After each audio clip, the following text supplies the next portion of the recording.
let's dive into something kind of different this time. Oh, good. A story that's been making headlines globally, but maybe hasn't quite hit everyone's radar yet. Definitely has that element of surprise. Yeah, you've got this city, Kathmandu, Nepal, grappling with all the usual suspects, Right. pollution, traffic, woes. Yeah, the kind of stuff that makes city living a bit of a love-hate relationship. Exactly. And then into this mix walks Balen Shah.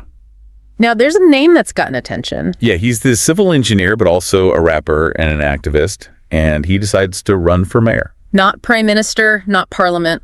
Straight for mayor. And wins. And wins, which is a pretty big deal in Nepal's political scene. Huge GE deal, actually. It's a story we're going to unpack using an article from the Himalayan Outlook. The Rise of a New Hope, Balen. Yeah. Pretty catchy title. Yeah, I gotta love a good title. Now, to really grasp why this is such a big deal, we need to paint a picture of Nepal's politics before Balen entered the scene. Okay, so imagine a stage with these three main players. All right, I'm picturing it. You've got the Nepali Congress, sort of the centrist established party. Okay. Then there's the Communist Party of Nepal, Unified Marxist-Leninist, or UML for short, a more hardline communist group. Got it. And then you've got the Maoist Center. They emerged from a decade-long insurgency, actually. So a pretty diverse political landscape. Very much so. And for years, these parties, they've been taking turns holding power. Like a political dance?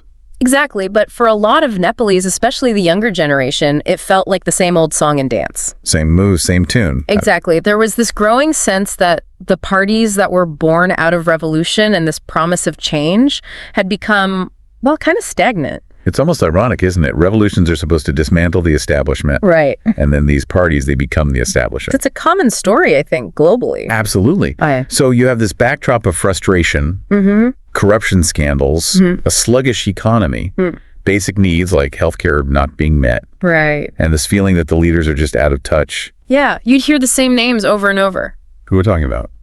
So you had Sher Bahadur Dubba from Nepali Congress, KP Sharma Oli from UML Pushpa Kamal Dahal, also known as Prachanda, from the Maoist Center. All seasoned politicians. Absolutely, but for many, it felt like their time had passed. Like they weren't connecting with the younger generation. Exactly. And to be fair, Nepal went through a huge political shift in the 2000s. Right, with the end of the monarchy. Exactly, the rise of these Republic-era parties. So it's not that they haven't achieved anything. But the pace of change wasn't there.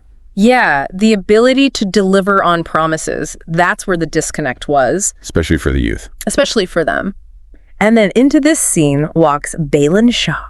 Someone who breaks the mold completely. Right. You don't usually see a civil engineer who's also a rapper topping the charts and then deciding, hey, I'm going to run for mayor. It's not the typical career path. Definitely not. But here's the thing.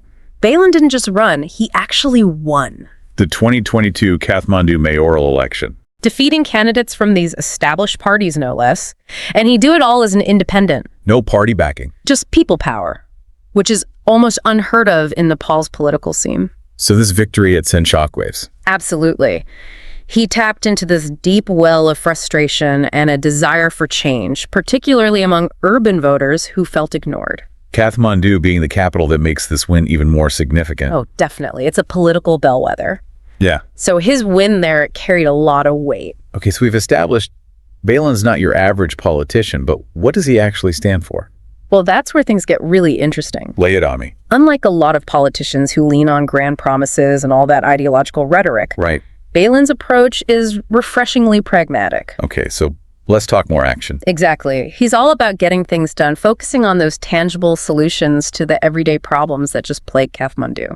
Sounds like his campaign was less about lofty speeches and more about a to-do list. You could say that. For a city that desperately needed a makeover. Yeah, he understood that for the average person in Kathmandu, these bread and butter issues, they were way more important than abstract political debates.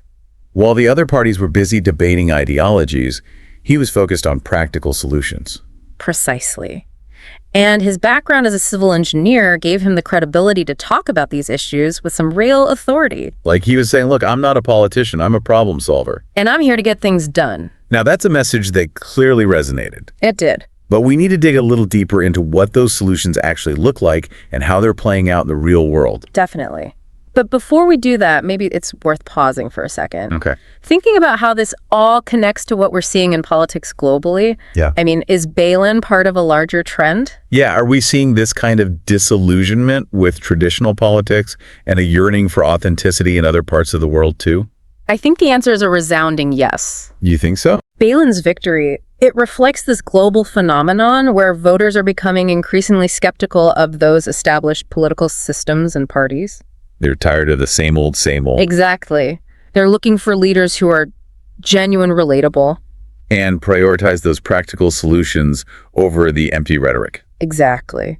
So what does this mean for Nepal's political landscape in the long run? Is Balen just a flash in the pan, or is he the beginning of a realignment? Well, that's what we're going to explore next. Let's jump into it. Well, I think Balen's win has really thrown a wrench into the gears of Nepali politics. Yeah, the old guard can't just assume they'll keep their grip on power. It's like he's flipped the script on them.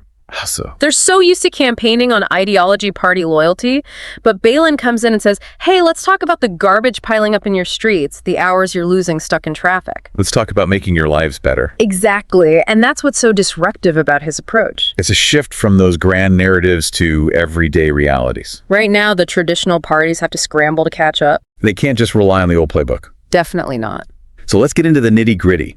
What are some of the concrete things Balen's doing to back up his talk? We've mentioned traffic congestion, which I imagine is a nightmare in Kathmandu. What's he actually doing to tackle that? Think of Kathmandu's traffic as this puzzle with a million pieces all jammed together. Okay, I'm picturing it. Rapid urbanization, lack of proper infrastructure, and just the sheer volume of vehicles, it's created this monster. So how do you even begin to untangle that? Balen's approach has been multi-pronged. He's implemented measures to optimize traffic flow, like retiming traffic lights, designating one-way streets. He's also trying to improve public transportation. Makes sense. If the buses are reliable and efficient, fewer people will need to rely on their cars. Exactly. It sounds like he's trying to untangle that traffic knot one strand at a time. Yeah. But Kathmandu isn't just grappling with traffic, right? Waste management has also been a chronic issue. You're right. For years, Kathmandu's struggled with waste disposal. And it's not just an aesthetic problem. It poses serious health risks. So what's Balen's strategy there? He's taken a twofold approach. First, he's cracked down on illegal dumping, introduced stricter penalties for violators. He's also pushing for better waste segregation at the source, encouraging households and businesses to separate their waste. So it can be recycled or processed more efficiently. Exactly. So he's not just dealing with the symptoms, he's trying to change behavior at the root level. Ambitious. Must have And it become makes well. sense. Yeah. We talked about transparency earlier.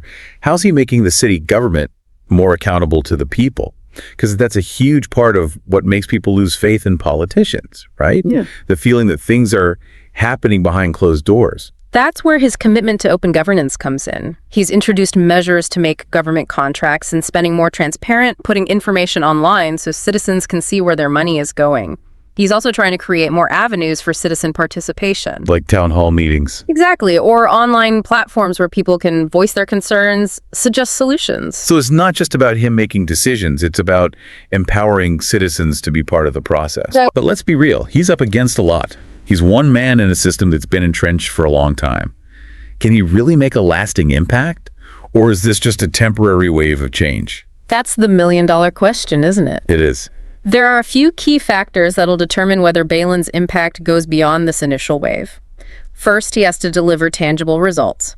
People are excited about his vision, but they need to see concrete improvements in their lives. So if he can make Kathmandu cleaner, less congested, more efficient. It'll bolster his credibility, make it harder for the old guard to dismiss him as a passing fad. So it's about walking the walk, not just talking the talk. Precisely. But even if he succeeds in Kathmandu, can his approach work at other parts of Nepal? I mean, Kathmandu is the capital. It's a hub of activity, but the rest of the country has its own unique challenges. That's a valid point. Nepal is a diverse country with different regions, cultures, political dynamics. Whether Balen's brand of politics can resonate beyond Kathmandu remains to be seen. So it's a wait-and-see situation. It is. But if he can demonstrate that his model of governance delivers tangible results, it could inspire similar candidates to emerge in other cities and municipalities. And that could have a ripple effect, gradually shifting the political landscape. Like planting a seed and then seeing if it takes root in different soils. Yeah, there's another big question looming. Will Balen remain an independent force? Or will he eventually need to create a new political party or join an existing one? Oh, that's the dilemma, isn't it? What makes it so tricky? His independence has been a key part of his appeal. It's allowed him to transcend traditional party politics and connect directly with the people. But to really implement his vision on a larger scale, he might need the support of a broader political movement. So he's at a crossroads. He could continue as a lone wolf, focusing on Kathmandu, or he could try to build a coalition, potentially even forming a new party that embodies his principles. And that decision will have major consequences. Not just for his own political career, but for the future of Nepal. It's a fascinating case study in the power of an individual to disrupt the status quo, but also in the limitations of working outside the established system. It makes you wonder, can real lasting change come from within the system, or do you need to shake things up from the outside? It's a question that's relevant not just in Nepal, but in countries around the world where people are yearning for something different, for leaders who prioritize people over politics. Yeah, it really makes you think, how much can one person, even someone as popular as Balen, actually change a system that's been doing things a certain way for decades? I mean, it's kind of a David and Goliath situation, isn't it? It is. Except David won the first round. He did. But the question is, what happens next? Can he keep that momentum going? Build a lasting legacy, or will he get worn down by the system? And that's what makes his story so interesting for people, not just in Nepal, but globally. He represents this hope that change is possible, that even these really entrenched systems can be challenged. He's become a symbol of that yearning for something different, right? Leaders who are more in tune with the needs of the people they represent. And what's cool is that he's not just inspiring voters, he's inspiring potential candidates too. Oh, absolutely. His victory has shown others that you don't need the backing of a major party to enter politics. They're seeing that you can win on a platform of competence, transparency, and a genuine desire to serve. Exactly. So we could be talking about a ripple effect here. Yeah. What started in Kathmandu could spread to other cities, even to the national level. It's possible. And that could totally reshape Nepal's political landscape. It's like he's opened a window and now there's this fresh breeze blowing through Nepal's political scene. I like that analogy. So let's zoom out for a sec and think about the bigger picture. What does Balen's rise tell us about global politics? We've talked about this disillusionment with traditional parties and the desire for authenticity. Are we seeing this in other places too? Definitely. All over the world, people are frustrated with political systems that seem out of touch with their needs. They're tired of the empty promises, partisan bickering. Exactly. And they feel like their voices aren't being heard. They're looking for leaders who are more responsive, more accountable, and who prioritize solutions over ideology. So Balen's story is kind of a microcosm of this global trend. You could say that he represents this growing demand for a different kind of politics, one that's more grounded, more transparent, and more focused on the people. And it'll be fascinating to see how his story plays out. Yeah. Can he turn his local success into national change? Will his movement inspire similar transformations in other countries? Those are the big questions. The questions that'll be debated for years to come. For sure. As we wrap up our deep dive into Balen Shah's journey, I think one thing is clear. He's brought this much-needed sense of hope and excitement to Nepal's political scene. I agree. He's shown that change is possible, even in a system that can seem resistant to it.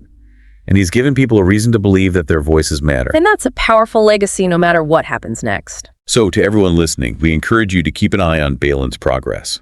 His story isn't over yet, and it'll be interesting to see what happens next. Who knows? Maybe his success will inspire similar movements around the world, reminding us that even when things feel cynical and hopeless, change is always possible. The power of an idea, a vision, and a genuine connection with people should never be underestimated. Well, that brings us to the end of our deep dive into the story of Balen Shah, the rapper, engineer, and mayor who's shaking things up in Nepal. We hope you found it insightful, thought-provoking, and maybe even a little inspiring. Remember, the world is full of fascinating stories just waiting to be discovered. So keep exploring, keep learning, and keep diving deep.